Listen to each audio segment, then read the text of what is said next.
নমস্কার, সবাইকে স্বাগত জানাই আরো একবার।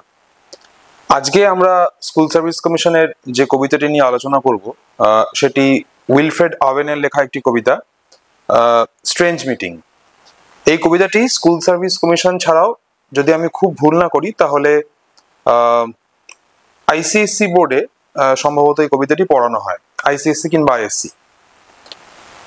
এটি একটি যুদ্ধের কবিতা এবং আমরা জানি যে ইংলিশ লিটারেচারে ওয়ার পোয়েট্রি বলে একটি বিশেষ লিটারেরি বা কবিতার একটা জনর রয়েছে, যেখানে যুদ্ধের ভয়াবহতা নিয়ে ব্রিটিশ কবিরা কবিতা লিখেছেন। শুধুমাত্র ব্রিটিশ কবি বললে ভুল হবে, সারা পৃথিবীতেই যুদ্ধের ভয়াবহতা নিয়ে কবিতা লেখা হয়েছে। এবার উইলফ্রেড আওয়েন বা সিগফ্রাইড স্যাসুনের মতো কবিরা, তাদের অভিজ্ঞতাটা একটু আলাদা, because they had first hand experience of war. In fact Wilfred Owen himself took part in first world war. যে কবিতাটা আমরা পড়তে চলেছি সেই কবিতাটির লেখা হচ্ছে 1918 বা 19 এই সময়টায়, 1918। আর উইলফ্রেড আওয়েনের মৃত্যু হচ্ছে 1919, 1919-এ তার মৃত্যু হচ্ছে এবং যুদ্ধক্ষেত্রেই তার মৃত্যু হয়, একটা গুলি এসে তার লাগে। একটা মিথ প্রচলিত আছে যে উইলফ্রেড আওয়েনের মৃত্যুর পর তার যে পোশাকটা পরা ছিল, তার সেই ইউনিফর্মের বুক পকেটে একটা ছোট্ট ডায়েরি মেলে। সেই ডায়েরিতে রবীন্দ্রনাথের গীতাঞ্জলির একটি কবিতার ইংরেজি অনুবাদটা লেখা ছিল। এইটা ভাবলে আমাদের একটা অদ্ভুত অনুভূতি হয়, গায়ে কাঁটা দেয় এটা ভেবে, যে আমাদের বাংলায় বসে রবীন্দ্রনাথ ঠাকুর জীবনের যে কবিতা লিখছেন গীতাঞ্জলিতে, সেই কবিতা সুদূর একজন ব্রিটিশ কবি, বহু দূরে থাকা একজন ব্রিটিশ কবি, যিনি যুদ্ধ করতে গেছেন, যুদ্ধের ভয়াবহতা দেখেছেন, তার জামার বুক পকেটের ভিতর একটা ছোট্ট ডায়েরিতে লেখা রয়েছে। এটা ভাবলে একটা অভূতপূর্ব শিহরণ তৈরি হয়। যাই হোক, আমি সরাসরি এবার কবিতার আলোচনায় ঢুকে পড়ি। উইলফ্রেড আওয়েনের যে জীবনকালটা, সেই জীবনকালটা খুব সামান্য, মাত্র কিছুদিন তিনি বেঁচে ছিলেন এবং তার মৃত্যুর বড় কারণ হচ্ছে যুদ্ধ। এবং সেই কারণে, যেটা আমি শুরুতে বললাম, যে উইলফ্রেড আওয়েন বা সিগফ্রাইড স্যাসুনের মতো যে কবিরা, যারা যুদ্ধকে সামনে থেকে দেখেছেন, তারা যুদ্ধের দ্বারা এমনভাবে ডিসইলিউশনড, যুদ্ধর যে আইডিয়াটা আমাদের সামনে প্রেজেন্ট করা হয় সেটা শুধুমাত্র যে একটা ফেক রোম্যান্টিসিজম, সেইটা তাদের লেখার মধ্যে খুব স্পষ্টভাবে ধরা পড়ে। আমরা আমাদের আজকের যে কবি উইলফ্রেড আওয়েন এবং তার যে কবিতা, সেই কবিতায় পড়বার আগে যদি আমরা উইলফ্রেড আওয়েনের জীবনটা একবার ভাবি, যে তার জন্ম হচ্ছে 1893, 1893 এই সময়টায়, এবং তার মৃত্যু হচ্ছে 1918 বা 1919 এই যে সময়টায়, তার মানে মাত্র হাতে গুনে কয়েকটা বছর তিনি বেঁচে ছিলেন। এবং তার এই যে অকাল মৃত্যু, এই অকাল মৃত্যু যেটা যুদ্ধের কারণে হলো, জীবনের প্রচুর সম্ভাবনা থাকা সত্ত্বেও যুদ্ধ যে একটা তরতাজা প্রাণ কেড়ে নিল, সেই যে লস, মানব সভ্যতার যে একটা বড়সড় ক্ষতি, মানবিকতার যে ক্ষতি, সেইটা আমাদের আজকের এই কবিতার বিষয়বস্তু। শুরু করি। It seemed that out of battle I escaped down some profound dull tunnel long since scooped through granites which Titanic wars had groined. তিনি বলছেন যে মনে হলো, বা আমার মনে হয়েছিল, সেখানে Wilfred Owen is writing this poem in first person narrative, so he's saying that it seemed that out of some battle I escaped. আমার মনে হলো যে আমি কোনো যুদ্ধক্ষেত্র থেকে বুঝি পালিয়েছি। কোথায় পালিয়েছি? ডাউন সাম প্রোফাউন্ড ডাল টানেল, একটা গভীর একটা ডাল টানেল, একটা টানেল, সুড়ঙ্গ, একটা অন্ধকার সুড়ঙ্গ, বিকজ ডাল, এই অ্যাডজেক্টিভটা প্রমাণ করছে যে এই টানেলটা খুব অন্ধকার, একটা স্যাঁতস্যাঁতে কালো অন্ধকার তমসা ঘেরা একটা টানেল। লং সিন্স কুকড, যেটা বহু আগে এই টানেলটা খোঁড়া হয়েছে বা টানেলটা কাটা হয়েছে, through granites which titanic wars had ground. কোনো একটা যুদ্ধে এই টানেলটা কাটা হয়েছিল এবং আমার মনে হচ্ছে যে আমি যেন যুদ্ধ থেকে পালিয়ে এই টানেলের মধ্যে ঢুকে পড়েছি। Yet also there encumbered sleepers groaned. Encumbered sleepers means bodies huddled together. অজস্র শরীর, অজস্র দেহ যেন দলা পাকিয়ে সেখানে শুয়ে রয়েছে এবং তাদের মধ্যে একটা গোঙানির শব্দ আসছে, groaned. Yet also their encumbered sleepers groaned, too fast in thought or death to be bestirred. সেখানে অনেকগুলো huddled bodies শুয়ে রয়েছে। So there are there are bodies which have been huddled together, and Aven is saying that they are either dead or they are engrossed in some deep thought, and that is why my presence could not disturb them. They were not startled by my presence. That is what he's trying to say. যে হয় এই যে মানুষগুলো যারা একসঙ্গে দলা পাকিয়ে রয়েছে এরা হয় মৃত, অথবা এরা এমন এক গভীর চিন্তায় মগ্ন যার ফলে আমার উপস্থিতি কেউ টের পায়নি, আমার উপস্থিতিতে তারা বিচলিত হয়নি। দেন তারপর as I probed them, আমি যখন তাদের কাছে গিয়ে পরীক্ষা নিরীক্ষা করে দেখার মতো করে দেখলাম, one sprang up, ওই অতজন মানুষের মধ্যে একজন হঠাৎ করে উঠে দাঁড়ালো, and stared with piteous recognition in fixed eyes. Fixed eyes means eyes which resemble a dead body. তিনি বলছেন যে ওই অতগুলো শরীরের মধ্যে, অতগুলো মানুষের মধ্যে একজন হঠাৎ করে উঠে দাঁড়ালো এবং আমার দিকে সে তাকিয়ে রইল। কিভাবে না, piteous recognition in fixed eyes. Piteous recognition মানে যে চাহনির মধ্যে এটা স্পষ্ট যে the onlooker or the person who is looking at me has identified me, অর্থাৎ যে আমার দিকে তাকিয়ে রয়েছে সে আমাকে চিনতে পেরেছে। এবং তার চোখটা কেমন, তার চাহনিটা কেমন, in fixed eyes, that is as fixed as a dead body or as fixed as a dead man. একটা মৃত মানুষের চাহনির মতো তার চোখের চাহনি। Lifting distressful hands as if to bless. So this man is not only looking at me, he is trying to raise his hands as if he is trying to bless me. মানে সে তার রক্তাক্ত হাত, এই যে কথাটা বলছেন ডিস্ট্রেসফুল hands, রক্তাক্ত হাত, ক্ষত বিক্ষত একটা হাত, সেই হাতটা আমার দিকে এমন ভাবে বাড়িয়ে দিল যেন সে আমাকে আশীর্বাদ করছে, he is blessing me or is at least trying to bless me.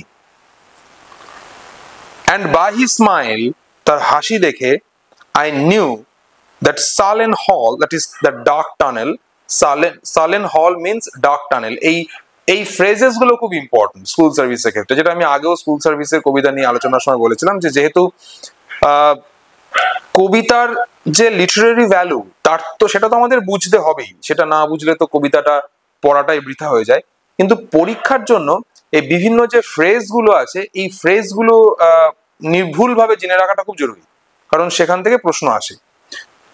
যাই হোক, এখানে কি বলা হচ্ছে যে and by his smile I knew that sullen hall, by his dead smile I knew we stood in hell.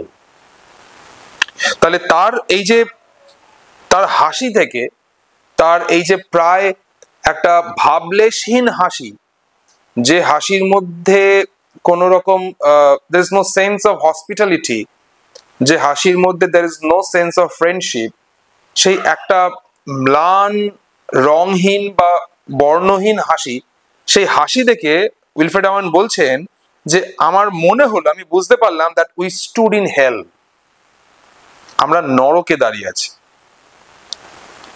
With 1,000 pains that vision's face was grained. Very beautiful line. Vision's face. So Wilfred Owen is posing some sort of a doubt. He says that whoever was standing in front of me, I thought that was my vision.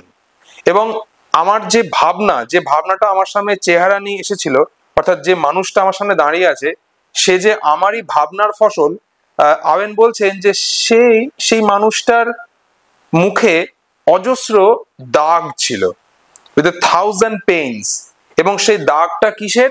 যন্ত্রণার দাগ। তার মুখে যে বলিরেখাগুলো ফুটে উঠেছে, তার গোটা মুখে যে ক্রিস ক্রস গুলো দেখতে পাচ্ছি আমি, সেই প্রত্যেকটা দাগ হচ্ছে যন্ত্রণার দাগ। কিসের যন্ত্রণা সেটা পরে আমরা বুঝতে পারবো, জানতে পারবো। Yet no blood reached there from the upper ground. তিনি বলছেন আমার একটু আশ্চর্য হলাম বা আমার একটু অবাক লাগছিল যে এখানে এই ডিপ টানেলে, মাটির ভিতরে, এখানে তো রক্ত আসবার কথা নয়, তাহলে এত রক্ত কেন এখানে ছড়িয়ে রয়েছে? কারণ যুদ্ধ তো হচ্ছে উপরে, আমি যেখান থেকে পালিয়ে এসেছি, এবং এই টানেলটা তো ভীষণ ডিপ, মাটির বহু নিচ দিয়ে টানেলটা গেছে। So we are not suppose to have blood over here, এখানে আমাদের রক্ত আসার কথা নয়। অ্যান্ড নো গানস থাম্পড, বন্দুকের শব্দ আসার কথা নয়। অর ডাউন দ্য ফ্লিউজ মেড মোন, এই ডাউন দ্য ফ্লিউজ মেড মোন, কারণ তিনি বলছেন এই যে টানেলের ভিতর যে এয়ার চ্যানেল, সেখানে কোনো যন্ত্রণার বা কোনো মৌনিং এর শব্দ এসে পৌঁছানোর কথা নয়, কারণ এই টানেলটা এমন জায়গায় যেখানে যুদ্ধের যে শব্দ সেটা ঠিক পৌঁছচ্ছে না। এবার কবি প্রশ্ন করছেন, strange friend I said, there is no cause to mourn. তিনি বলছেন কি আশ্চর্য বন্ধু, মানে তিনি তার সামনে যে তিনি দাঁড়িয়ে আছেন সেই অজানা মানুষটিকে তিনি বন্ধু হিসেবে ডাকছেন এবং বলছেন যে স্ট্রেঞ্জ ফ্রেন্ড, আশ্চর্য, here is no cause to mourn, এখানে দুঃখ পাওয়ার তো কিছু নেই, এখানে যন্ত্রণা প্রকাশ করার বা বিলাপ করার তো কিছু নেই। এবার উত্তরে সে কি বলছে? নান, said the other, save the undone years. বলছে হ্যাঁ ঠিকই, দুঃখ করার কিছু নেই, শুধু একটা জিনিস আছে, সেটা কি? আনডান ইয়ার্স, জীবনের যে সম্ভাবনাগুলো নষ্ট হয়ে গেল, আরো বেশ কিছুদিন বেঁচে থাকার কথা ছিল, এই যে যুদ্ধে অকাল মৃত্যু হলো, যে বছরগুলো আরো জীবনের যেটুকু বসন্ত বা যেটুকু সময় বাঁচতে পারলে জীবনটা হয়তো খুব সুন্দর হতো, সেই সময়টুকু বাঁচা হলো না। ক্ষতি বলতে এটাই যে আরো কিছুদিন আমার এই পৃথিবীতে থাকবার কথা ছিল, সেই প্রমিস আমি নিয়ে এসেছিলাম, আমারও হয়তো কাউকে কথা দেওয়া ছিল, কিন্তু বেশি দিন বাঁচা হলো না, খুব তাড়াতাড়ি নিজের অনিচ্ছা সত্ত্বেও চলে যেতে হলো এই পৃথিবী থেকে। তারপর বলছেন সেই ব্যক্তি যার সাথে কবির কথা হচ্ছে, সে বলছে দ্য হোপলেসনেস, আশাভঙ্গ, জীবনের সমস্ত সম্ভাবনা নষ্ট হয়ে যাওয়া।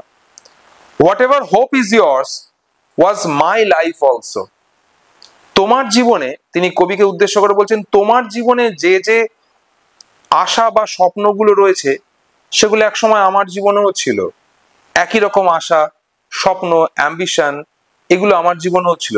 So the way you are thinking of fulfilling your hopes and desires, I also thought the same.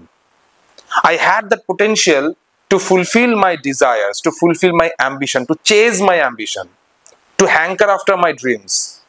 But eventually that didn't happen because I had to sacrifice my life. এবার সে কি বলছে?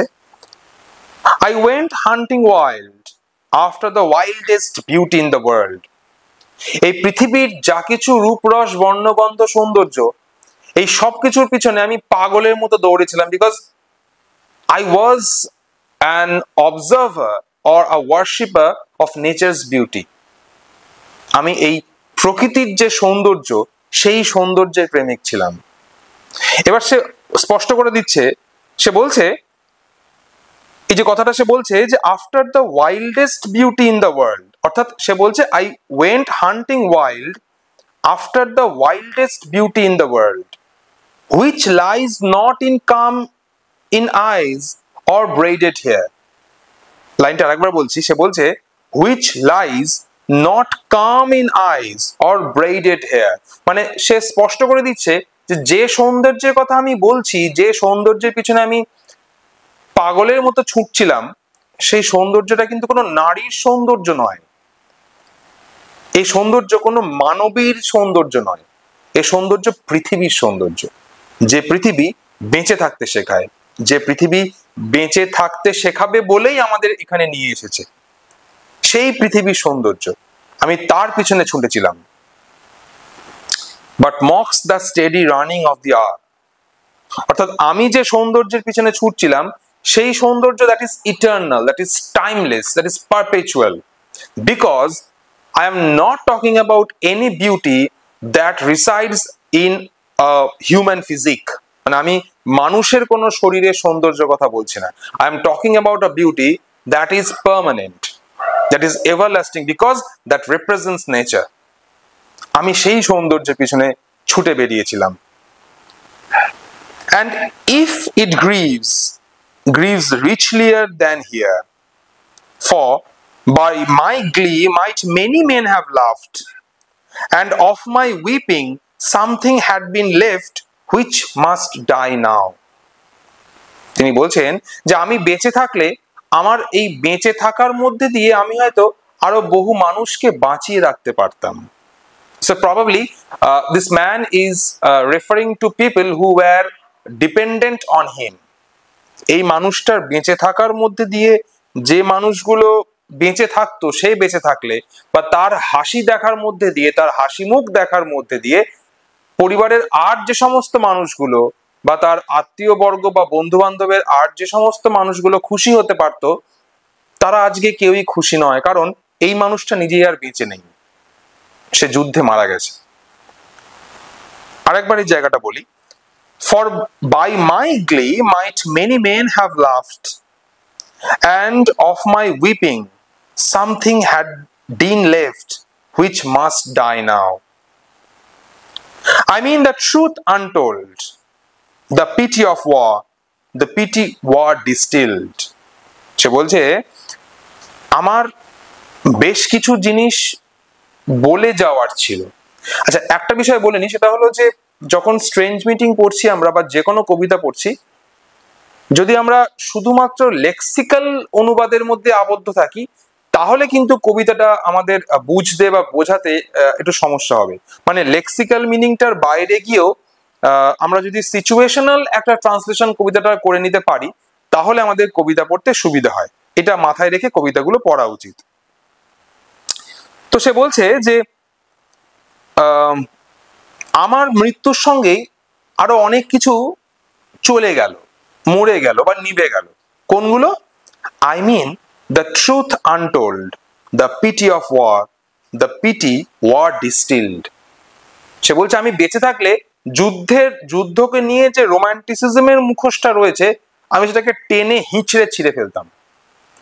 আমি মানুষকে বলতাম যে ইউ শুডন্ট বি রোমান্টিসাইজিং ওয়ার। যুদ্ধ নিয়ে রোমান্টিসিজমের কিছু নেই, কারণ যারা যুদ্ধে যায় তারা যুদ্ধ চায় না, যারা যুদ্ধ চায় তারা যুদ্ধে যায় না। ঠিক এই কথাটাই, এর রিফ্লেকশনটা আমরা এখানে পাচ্ছি।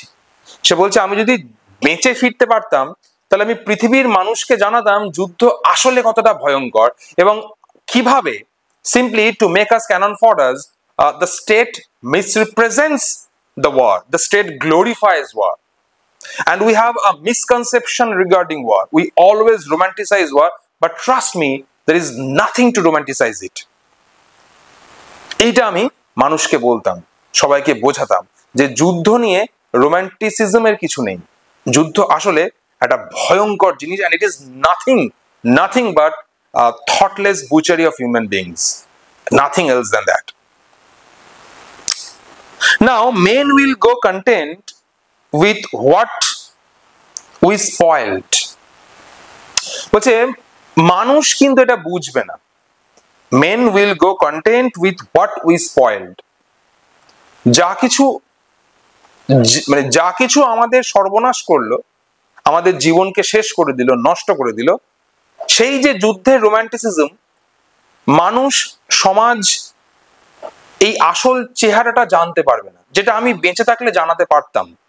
এই যে কথাটা বলছেন, now men will go content with what we spoiled, এর মানেটা হচ্ছে যে the same romantic ways of thought and action which were responsible for the colossal war will still go on.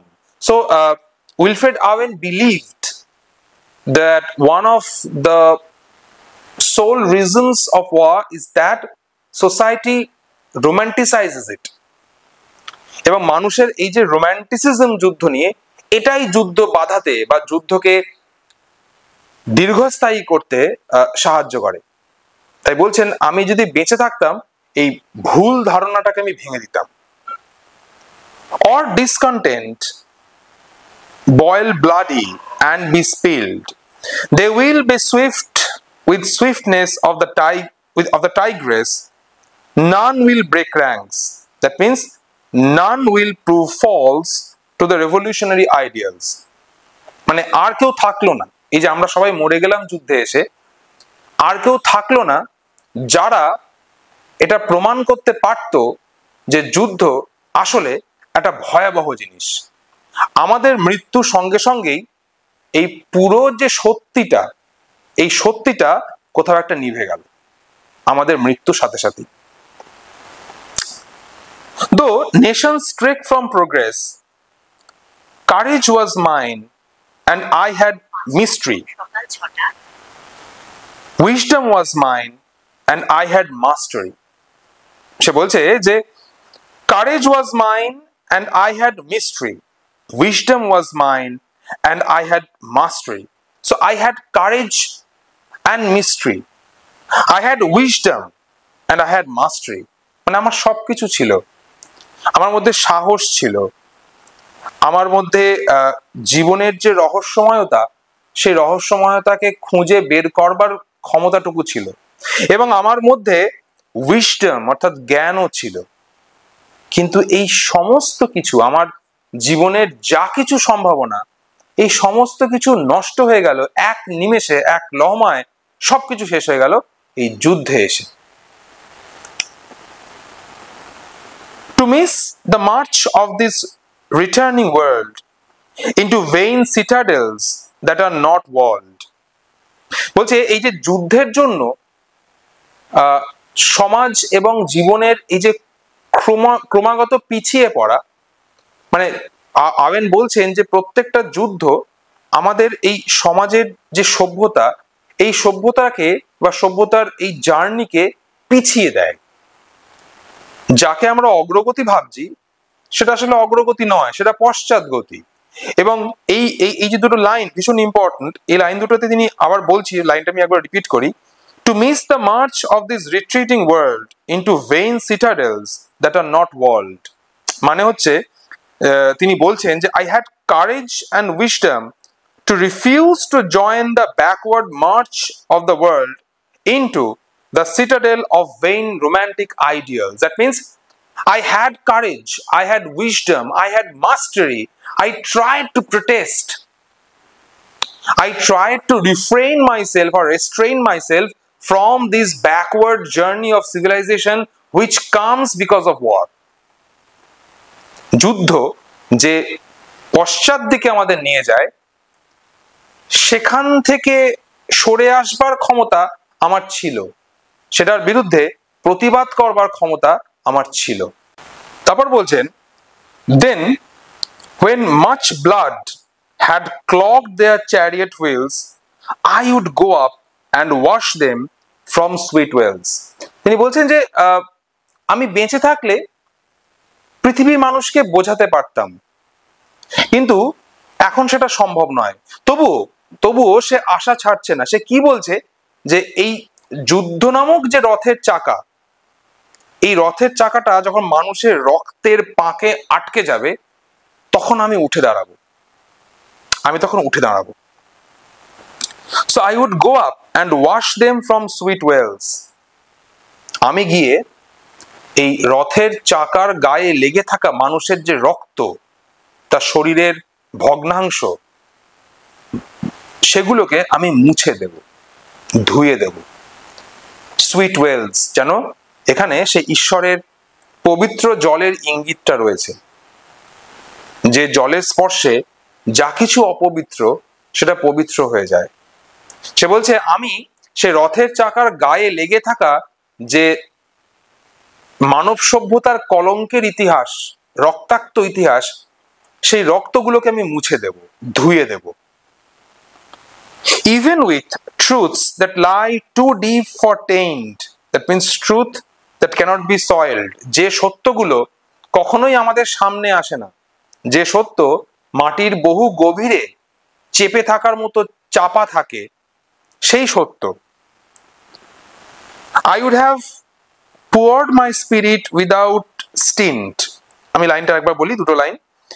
Even with truths that lie too deep for taint, I would have poured my spirit without stint. That means I would have poured my love, pity and sympathy to make people believe that whatever they think or whatever the society makes them believe is not true. যুদ্ধ আসলে একটা নৃশংস বিষয়, কিন্তু আমাদের সমাজে যুদ্ধ নিয়ে প্রচুর গ্লোরি আছে। যুদ্ধকে লার্জার দ্যান লাইফ করে দেখানো হয়, কিন্তু আসলে যুদ্ধ একটা বীভৎস বিষয়, যেখানে মানুষকে নরকের বা নর্দমার পোকামাকড়ের মতো মেরে ফেলা হয়। তিনি বলছেন আমি এই সত্যটা, যে সত্য প্রকাশ পায় না, এই সত্যটা প্রকাশ করতে চেয়েছিলাম কিন্তু হলো না, তবুও আমি চেষ্টা করব যখন এই অগ্রগতির নামে, বিজ্ঞানের জয়যাত্রার নামে সমাজে যে যুদ্ধটা হচ্ছে, যে যুদ্ধে মানুষ অকাতরে মানুষকে মেরে ফেলছে, সেই যুদ্ধের রথের চাকা যখন মানুষের রক্তে আটকে যাবে, সেই রক্তটা আমি পরিষ্কার করে দেব। সেটাকে আমি চেষ্টা করব যেন সেই রথের চাকার গায়ে মানুষের যন্ত্রণার, আর্তনাদ বা হাহাকারের চিহ্নগুলো লেগে না থাকে। সাংঘাতিক কথা। এবার তিনি বলছেন even with truths that lie too deep for taint, I would have poured my spirit without stint, but not through wounds, not on the cess of war. তিনি বলছেন যে ওই যে আগে তিনি বললেন যে আমি ওই রক্তে আটকে যাওয়া যে যুদ্ধের রথের চাকা, সেই চাকা থেকে রক্তের দাগগুলোকে মুছে দিতাম, সেটারই ফার্দার এক্সপ্লেনেশন তিনি দিচ্ছেন যে আমি আমার দেখা যে সত্য, সত্যের যে পবিত্রতা, সেই সত্য দিয়ে রক্তের দাগগুলোকে মুছে দিতাম। এবং তার পরের লাইনগুলোতে তিনি বলছেন যে আমার পক্ষে যা কিছু করা সম্ভব সমস্ত কিছু করতাম except for taking part in war. আমি এই তিনটে জায়গা একটু জটিল, আমি আরেকবার একটু বলি। Even with truths that lie too deep for taint, I would have poured my spirit without stint, but not through wounds, not on the cess of war. যেটা আমি বললাম যে আমি আমার সত্য দিয়ে যুদ্ধের রথের চাকার যে রক্ত, সেটা মুছে দিতাম, এবং আমার পক্ষে যা কিছু করা সম্ভব আমি করতাম, শুধু except for fighting and except for taking part in war. Foreheads of men have bled where no wounds were. যুদ্ধে মানুষের যে মানসিক সংকট, মৃত্যু তো আছেই, এছাড়া যুদ্ধে মানুষের যে মানসিক সংকট, সেই সংকটের কথা এই লাইনে বলা হচ্ছে। এবার আসছে শেষের মারাত্মক লাইনগুলো। তিনি বলছেন I am the enemy you killed, my friend. আমি তোমার সেই শত্রু যাকে তুমি মেরেছিলে বন্ধু। So he is now hailing the author or the poet and he says that I am that friend whom you killed yesterday. এবং যুদ্ধে এটাই শেখানো হয় যে অর্থাৎ যারা যুদ্ধে, যে দুটো মানুষ একে অপরের বিরুদ্ধে লড়ছে, তারা একে অপরকে আগে কখনো দেখেনি এবং হয়তো আগামী দিনে কোনোদিন দেখবেও না। So they have no personal enmity, কিন্তু যেহেতু এটা যুদ্ধ, so they are taught to kill their opponent because that is what they are supposed to do over there. তাই এখানে বলছেন যে আমি সে